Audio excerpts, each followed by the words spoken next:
চট্টগ্রামে বিএফইউজের সভাপতি মরহুম রুহুল আমিন গাজীর গায়েবানা জানাজা অনুষ্ঠিত।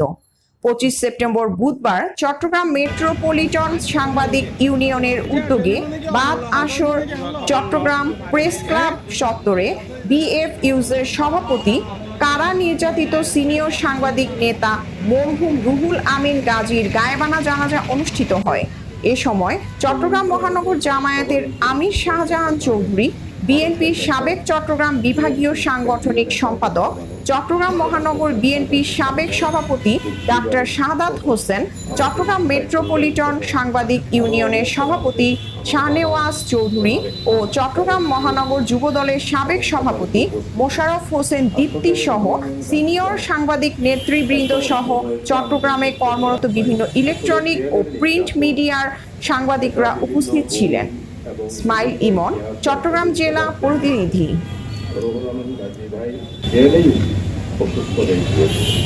যখন বের হয় তখন যেদিন যাচ্ছেন উনি হাঁটতে পারতেন, তার মানে ওনার টোটাল লিভার এবং ওনার হার্ট তো আজকে দুনিয়া থেকে চলে গিয়েছেন। উনি বড় আপনার মানুষের কথা এবং মানুষের মনের কথা উনি সাংবাদিক জগতে সবচেয়ে বেশি বলিষ্ঠ ভূমিকা রেখেছেন।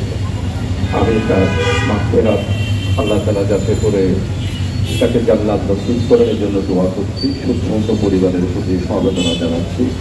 অনেক সিনিয়র লোকেরা এসেছেন, আমি নাম বলতে পারি না, এই দুঃখিত। আমাদের বিশেষ করে আমাদের তাই উনিও প্রবীণ সাংবাদিক, সম্মানিত আরও বিশিষ্ট ব্যক্তিগণ আছে। পরিবারের প্রতি খুব জ্ঞাপন করছি। বাংলাদেশ জামাত ইসলামের সম্মানিত আমির জামাত ডাক্তার শফিক সাহেব, উনি ঢাকার জনজাতও থাকবেন আশা করি। আজকে আমরা সিলেটে জনজাত থাকবেন, উনি দেখতেও গিয়েছিলেন, আপনারা দেখেছেন পত্রপত্রিকায়। কেউ কোনো একজন লোক হারানো আমাদের জন্য বিশাল ব্যথার কারণ। আর উনি আল্লাহ তারা যদি ইস্তেফায়াত দিতেন তাহলে অনেক কথা, বিশেষ করে পাচ্ছি এই বিগত পতিত শেখ হাসিনা আওয়ামী সরকার 17-18 বছরে যা করেছে তার লেখনের মাধ্যমে আমরা অনেক কিছু পেতাম। এগুলো আজকে আমরা পেলাম না।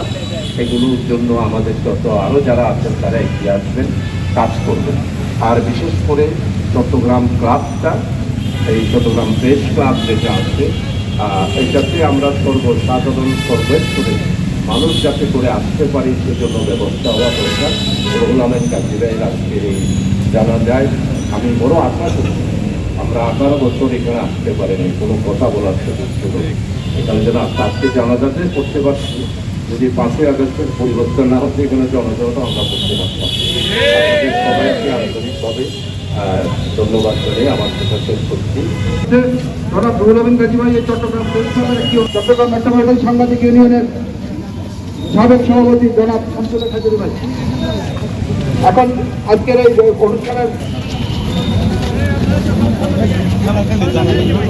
মানুষের নেতৃবৃন্দ, আপনারা সবাই সুশৃঙ্খলভাবে দাঁড়িয়ে যান। এখনই নামাজ শুরু হবে। শুধু নামাজ শুরুর আগে একটা কথাই বলবো, রুহুল আমিন গাজী গণতন্ত্র এবং ফ্যাসিবাদ বিরোধী আন্দোলনে যখন রুহুল আমিন গাজী কিন্তু প্রেস ক্লাবের সামনে কখনো তিনি নির্দিষ্ট হন নাই ফ্যাসিবাদ এবং সবাইকে ধন্যবাদ। চট্টগ্রাম সন্তান আমাদের সকলের প্রিয় সাধারণ